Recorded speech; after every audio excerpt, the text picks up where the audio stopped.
Ukrainian drones are attacking Crimea and striking powerfully at oil facilities in the Krasnodar region. Smolensk is on fire. A truck rammed into a freight train carrying fuel tankers. On the front in ISO, the Russians have been surrounded in 3 pockets at once in the Pokrovsk direction. Lavrov stated that NATO has declared war on Russia, while Trump predicts Putin's economic collapse. Scandal in the Musk family.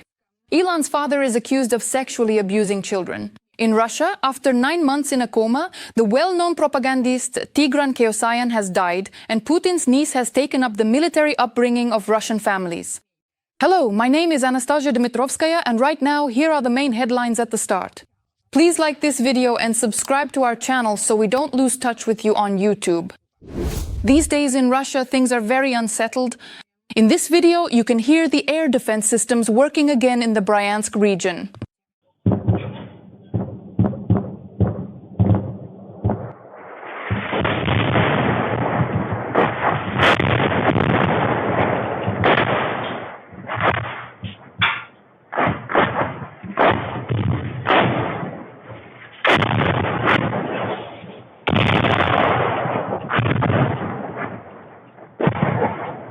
It was tense in the Rostov region as well. In the Krasnodar region, after a significant attack by Ukrainian drones, the crucial Afipsky oil refinery regrettably caught fire again.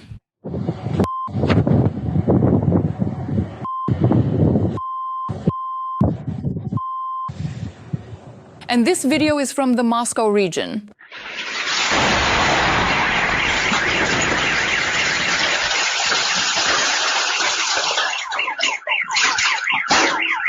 Powerful explosions also thundered in occupied Crimea, and in addition, during the night of September 21st to 22nd, drone forces attacked 3 gas distribution stations in occupied Luhansk region. Commander Robert Madyar-Brovdi clarified that the operation was carried out by UAVs of the 14th Regiment.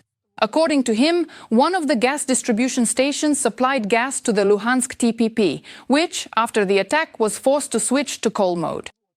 And the Severodonetsk gas distribution station is critically important for the chemical industry, particularly for the Azot plant. In Russia's Smolensk region, a truck crashed into a freight train, derailing tank cars carrying fuel.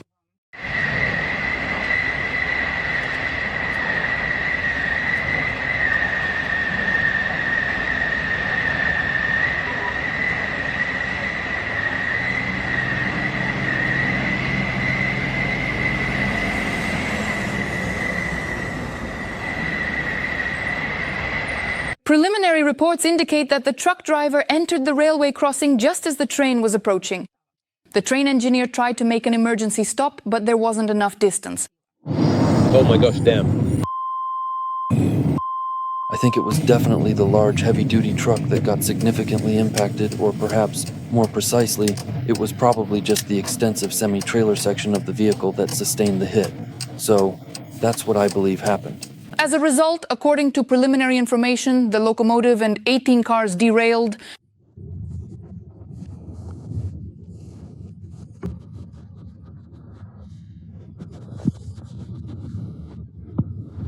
There was a sudden loud bang. Russian war correspondents are reporting that the Ukrainian Armed Forces have surrounded Russians in 3 pockets in the Pokrovsk direction, cutting off their retreat routes. The so-called pocket in the Pokrovsk direction has not yet been commented on by the Ukrainian General Staff, while in Kupiansk the enemy is firing with all available weapons. The commander-in-chief of the Ukrainian Armed Forces, Oleksandr Syrsky, says that the situation at the front is difficult but under control. Meanwhile, the Institute for the Study of War reports that Russia is preparing an offensive in the Kherson region. It is also known that the enemy is trying to advance toward the Dnipropetrovsk region, but this is reported by a soldier with the call sign Alex. More details about the events at the front are in our military review. It's very hot again in Crimea. 2 enemy AN-26 aircraft and coastal radar systems have been destroyed by Ukrainian GUR fighters on the temporarily occupied peninsula. The occupiers are also uneasy in Tuapse. The local port is under fire, and there has been a hit on the oil terminal. Local authorities also report that unmanned boats have been discovered in the waters of the Black Sea in the Tuapse district. Residents and visitors were asked to leave the coastline, but these requests were unsuccessful, and in the slowed-down video, you can see people actively filming the explosions. And furthermore, the Russian Federation continues to cause trouble across the entire European continent. In the United Kingdom, a powerful explosion occurred at the construction site of the country's largest drone factory. Due to the incident in Swindon, hundreds of people were evacuated from the affected area. The final answer must be given by the British law enforcement agencies, but it should be noted that the Russian connection will be a priority in the investigation. In recent months, there has been a sharp increase in the activity of Russian special services in Europe, particularly in carrying out acts of sabotage and subversion, specifically at enterprises of the military-industrial complex and those with a critical infrastructure component. In addition, over the past week, the Russian Federation has been demonstrating a so-called strategy of raising the stakes, that is, artificially escalating tensions with NATO. This includes both significant violations of sovereign airspace and, accordingly, the very real potential for devastating strikes on key NATO logistics hubs located in various European countries. Meanwhile, US President Trump was informed about Ukraine's plans to launch an offensive for which American intelligence data would be required, according to sources cited by the Wall Street Journal. The publication writes that Trump was allegedly briefed on the current situation on the battlefield, with an emphasis on the fact that Russia has achieved only minor successes in recent years. In the Dobropilya and Pokrovsk directions, the situation was stabilized and there has been no further advance of Russian occupation forces into Ukrainian territory. And it was precisely this information that was conveyed to the President of the United States regarding the change in the nature of hostilities in Ukraine at one of the most problematic sections of the front. Furthermore, Russian forces continue their exhausting attacks in the Pokrovsk direction and are preparing for assaults in the Kherson region, according to the Institute for the Study of War. At the moment, the most problematic sections of the front are the Zaporizhzhia and accordingly the Donetsk fronts. In the Donetsk region, this is the Kostiantynivka direction, where, unfortunately, the occupiers have achieved a number of tactical successes. And the Lyman direction. In the Lyman direction, it is the Russian troops who are attacking. According to information from the so-called Institute for the Study of War, there are reports of successes by the Ukrainian defense forces in the Lyman direction. Engineering troops are also active in the Donetsk and Lyman directions. At this very moment, the Russian occupiers are actively trying to advance their forces towards the strategically important locations of Siversk and Yampol. If the invading occupiers successfully manage to capture the settlement of Yampol, this critical development will undoubtedly allow them to launch simultaneous attacks in both the crucial Lyman direction and the equally significant Siversk direction, creating a substantial tactical advantage. Russian authorities are planning to toughen the punishment for desertion for convicts who went to fight against Ukraine instead of serving their sentences. In this way, the authorities want to put pressure on prisoners who, under the pretext of going to war, were released and then flee the battlefield at the first opportunity. I can't help but admire the courage and heroism of Ukrainian soldiers. They are the ones holding the front lines, standing against a huge horde that vastly outnumbers them. That's why I urge you to support our troops. If you can't do so financially, at least write them a word of encouragement in the comments. They watch us and they will see it. The sky over Denmark's Aalborg airport was once again closed due to a suspicious object in the sky that resembled a drone.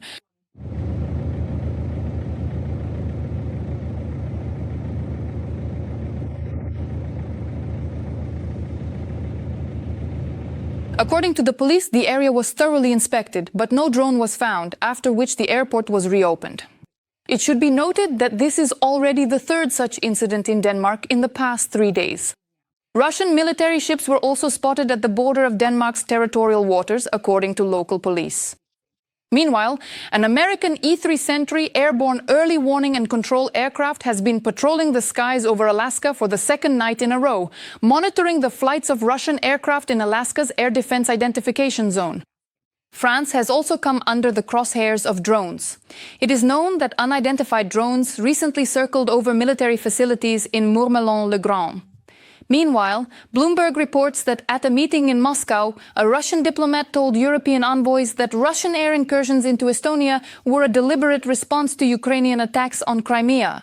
The Kremlin believes that Ukraine's operation in Crimea would have been impossible without NATO's support, and as a result, Russia is already engaged in a confrontation involving European countries.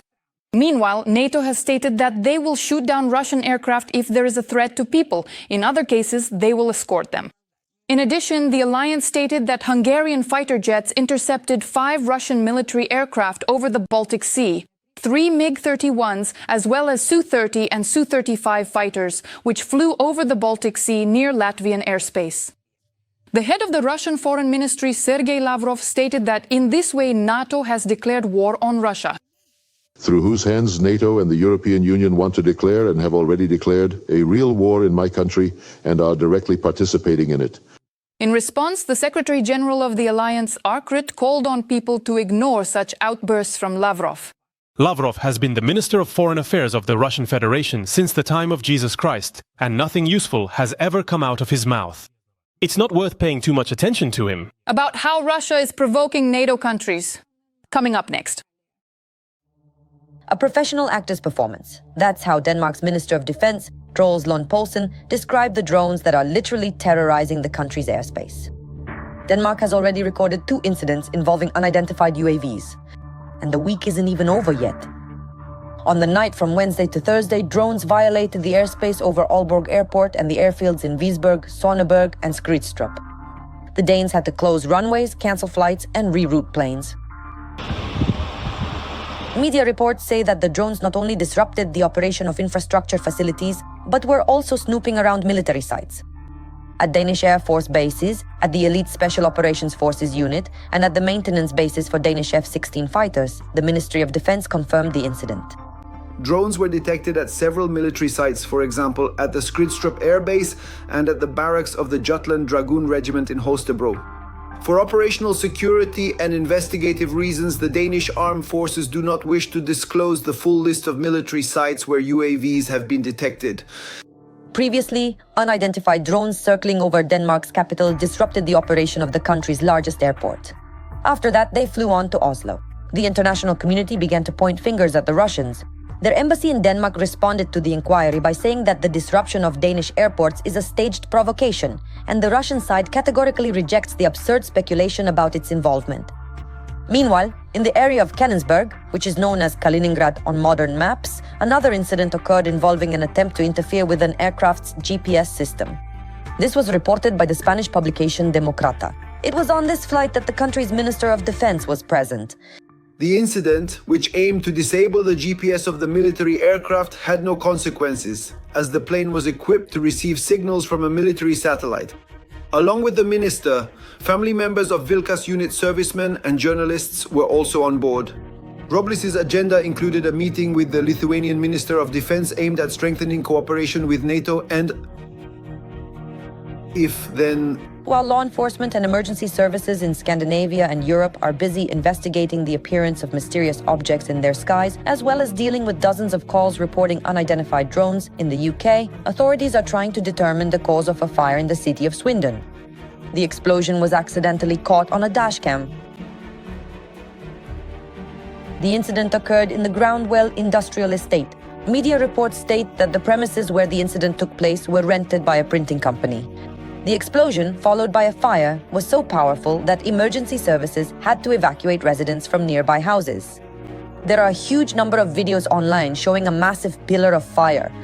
Dozens of firefighting teams were unable to extinguish it for more than a day. Interestingly, very little is known about this extraordinary event. Local authorities are not disclosing information about the scale of the damage, casualties, or the causes of the fire. So far, the British are not pointing fingers at the Russians, but the number of strange incidents in countries helping Ukraine is growing exponentially.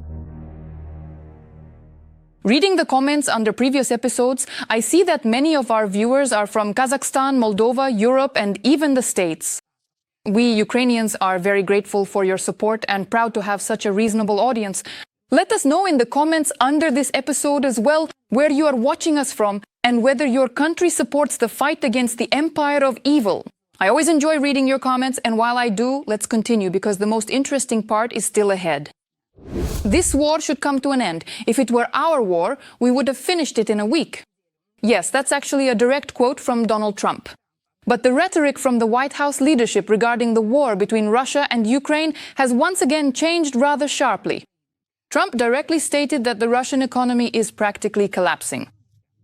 Russia's economy is going to hell. They're bombing everything indiscriminately and capturing very little territory if they're capturing any at all.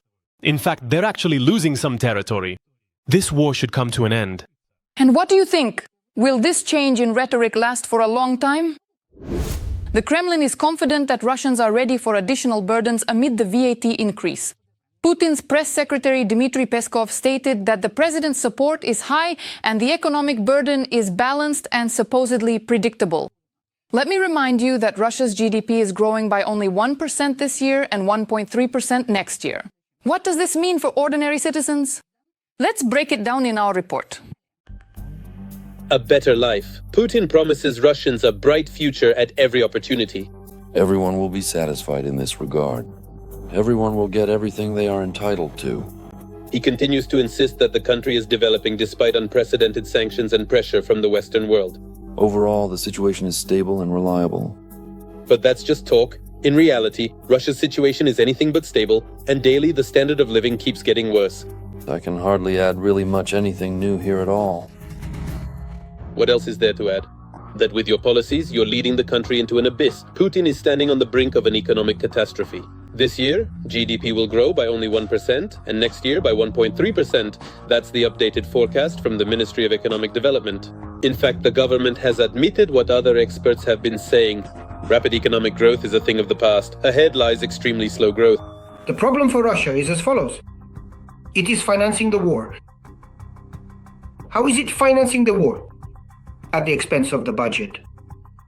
A slowdown in growth means less tax revenue. That's clear. So at the present moment, the Russian budget deficit, which is essentially the total amount of expenses minus the total amount of income, if your overall income is significantly less than your total expenses, you inevitably end up with a substantial deficit that absolutely needs to be covered somehow, perhaps through borrowing or other financial mechanisms. Currently, their deficit stands at 4.5 trillion Russian rubles. Russia's budget shows significant spending on the military-industrial complex, with about 40% allocated to the war. For the first time in history, this sector is consuming more funds than the oil and gas sector generates, experts note. What is happening now in the Russian Federation is a path toward further economic cooling and a continued decline in growth rates. So while the military-industrial complex is still showing a surplus, the civilian sectors are showing a significant deficit. Together, this formally balances out to roughly zero. But it's important to understand that the civilian sectors represent a major negative. How do we get out of this situation? Well, people, still need to eat and have something to wear. Chinese imports are here to help us. But of course, China does everything in its own interests. The increase in imports from the Middle Kingdom to Russia leads to the market being saturated with Chinese goods, especially electronics, auto parts, and consumer products, as well as partially replacing Western imports. This increases Moscow's economic dependence on Beijing. So, as long as China consistently buys 60% of Russian oil, it uses that money to supply the Russian Federation with goods that it manufactures itself. In other words, Russia sends its raw materials to China and receives goods with high added value in return. At the same time, Chinese goods on the Russian domestic market are engaging in something called dumping. Dumping is when goods are sold almost at cost price. Why is this done? It's done in order to finally destroy Russian domestic producers. But that's not all. Starting in 2026, taxes in Russia will rise again, even though the authorities denied such a possibility as recently as early September, and the increase in the tax burden was expected. With falling oil prices and a slowing economy, the government is forced to look for new sources of revenue to cover increased military spending. Russia has developed a deficit, and it's unclear how to cover it. If you have nothing to cover the deficit with, it means you simply won't be able to finance it. Well, of course, you could just turn on the printing press, but that would immediately lead to crazy inflation. So what are the Russians doing? Russians have now actively started discussing, and the Ministry of Finance has already submitted to the Duma draft laws to increase taxes from 20 to 22%, the value-added tax. Following the economy, wage growth for the general population has also slowed down. Putin will keep fighting until his population starts dying en masse. He doesn't care. And the sooner this process deepens, the faster Russia will come to the negotiating table for peace. And I repeat once again, in this regard, China plays a very significant role. Because today China is a safety cushion for Russia and what allows it to continue waging war. But of course, Russia is not ready to admit that things are going very badly. At every opportunity, Putin's cronies claim that everything is going well. For example, Peskov stated that there are certain pressure points in the country's economy, but this is due to sanctions and global economic turmoil. Yes, that's for the domestic audience. In reality, Peskov's set of messages is quite limited.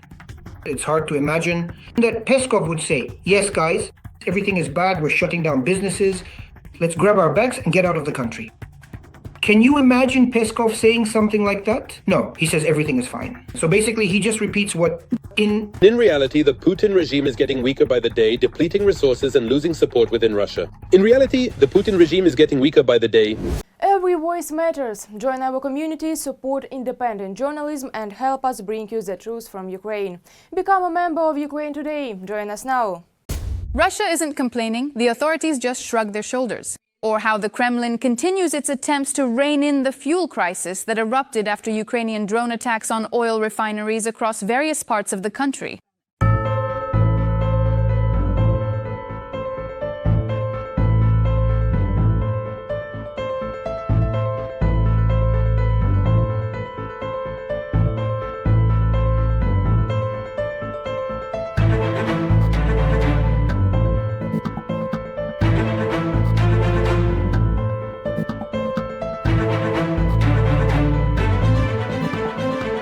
In fact, due to, so to speak, repair work at the refineries, the Kremlin has decided to extend the ban on gasoline exports until the end of the year, as well as to introduce a ban on diesel fuel exports for non-producers. Today, in our organization, our fuel cards were blocked at Rosneft gas stations. So, we can refuel at Gazprom, we can refuel at Tatneft, we can refuel at Lukoil, but Rosneft already... That's it, they've cut off our access to their gas stations, so our vehicles, when they arrive at the Rosneft station, can't fill up with either diesel or gasoline. It says that this is supposedly until the end of September, supposedly due to maintenance work at the oil refineries. I think that's complete nonsense. There's actually a completely different reason here, something much bigger. And actually, I realized that there really is this issue, that there are interruptions in fuel supply. So, once again, Rosneft has already cut off our access to their stations until the end of September. Our equipment can't refuel there. It really feels like some serious trouble is coming, I think, with fuel. And the private gas stations, not the big chains, but those one-off places, you know, like ORTK and others like that, those private stations specifically. The small chains, not like Rosneft or Lukoil, they're jacking up prices. Fuel is already 80 rubles at their stations. There you have it. Good afternoon, as they say. Let me remind you, the repair work at Russian refineries wasn't exactly planned. The thing is, lately, Ukrainian drones, so to speak, have created their own sanctions list of Russian oil refineries. And as we can see, the sanctions are working very effectively. Meanwhile, Russian authorities claim that the gasoline shortage is due to increased demand, not the actions of Ukrainian drones against Russian refineries. The shift of US President Donald Trump toward Ukraine could actually signal America's exit from the war with Russia. This was reported by the publication Polityka, citing Polish Prime Minister Donald Tusk. The EU was quick to claim responsibility for such a sharp shift in its position. A representative of the European Commission stated that Trump was influenced by regular contacts with President Ursula von der Leyen. However, Tusk interpreted Trump's apparent shift differently. Reading between the lines, it seems that the US president is backing away from his promise to end the conflict. In short, both in Kiev and Brussels, the media treat Trump's rhetoric about the war with caution. His abrupt shifts in the conflict, from condemning Russian President Vladimir Putin as completely insane to embracing him at a summit in Alaska just a few months later, or from halting to then resuming military aid to Ukraine, cause concern in Kyiv and among its allies about Washington's true stance. What do you think? This sudden shift by Trump towards Kyiv, what is it really about? Is it about support or about pulling out of Ukraine's war with Russia? Europe is launching the production of American Patriots. Reuters reports that the European missile manufacturer MBDA may expand the production of Patriot missiles at a new plant in Germany. In 2024, Germany, the Netherlands, and Spain have laid the foundation for the first Patriot production plant in Europe by signing a contract worth €5 billion to purchase up to 1,000 missiles from the Raytheon MBDA joint venture.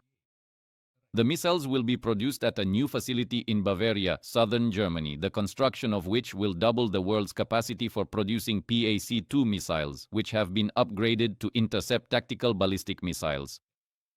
MBDA is also prepared in the future to manufacture Patriot launchers as well.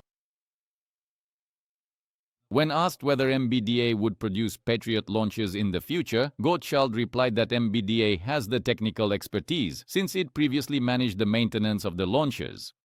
We can do it. It's simply a matter of industrial cooperation between us and Raytheon, as well as the wishes of our customer, the Bundeswehr, or other clients requesting the production of launchers, he said.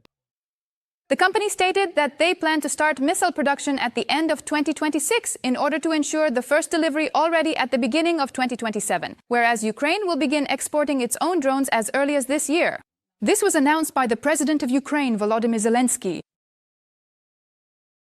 I think this is a new direction for our business and economy in the future.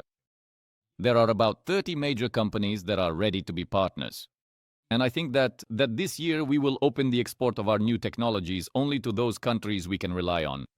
That is, not to our enemies, and not to those who have close ties with them. Elon Musk's father has been accused of prolonged sexual abuse of children. This was reported by the New York Times. Journalists reviewed court and police documents, more than 50 emails, text messages, and personal notes, as well as they interviewed family members, social workers, and people close to the Musk family. According to the investigation materials, the first accusations against Elon Musk appeared back in 1993, when his 4-year-old stepdaughter told her aunt about the harassment. The girl's mother initially went to the police but later withdrew the complaint as part of the divorce settlement. After the divorce, Musk was granted custody of their daughter, and the court dismissed the abuse charge. Most of the family, including Elon Musk, no longer communicates with Elon Musk. Errol denies the accusations of sexual assault, calling them nonsense and absurd. Who do you believe? The final of the first Family Tsarnitsa was held in Volgograd, Russia. Family Tsarnitsa is a military-patriotic game for families, initiated by Putin's niece, Deputy Minister of Defense, Anna Tsivileva. Only complete families, 2 parents and 2 children aged 12 to 16 were allowed to participate. During the competition, they learned to assemble an assault rifle, operate drones, and complete an obstacle course. The final of the game took place at a military unit's training ground, and the climax was a simulated battle with real armored vehicles. The mentors were military personnel who had participated in the war against Ukraine. According to Ukraine's Center for Countering Disinformation, this is how the Kremlin tries to inject military themes into all aspects of people's lives. And in the case of the Family Tsarnitsa game, even turn war into a kind of family entertainment. Once again, the center says that this is how Russia implements its strategy of militarizing society, especially children. The younger generation is gradually being taught to perceive war as something normal, so that in the future they can be turned into loyal soldiers of the Kremlin regime. The well-known Putin propagandist, husband of Margarita Simonyan, Tigran Keosayan, has died after spending 9 months in a coma. Simonyan herself wrote about this on Telegram. Last night, Tigran passed away to his maker. At the beginning of September, let me remind you, the Moscow Times reported that Margarita Simonyan had been diagnosed with cancer. Later, she confirmed this herself. As is known, she is currently undergoing treatment. What do you think of our news? Let us know what we should change to become better. We will definitely take it into account. In the meantime, please like this video to support what we do. And be sure to subscribe to our channel Ukraine Today so you don't miss our next episodes. See you!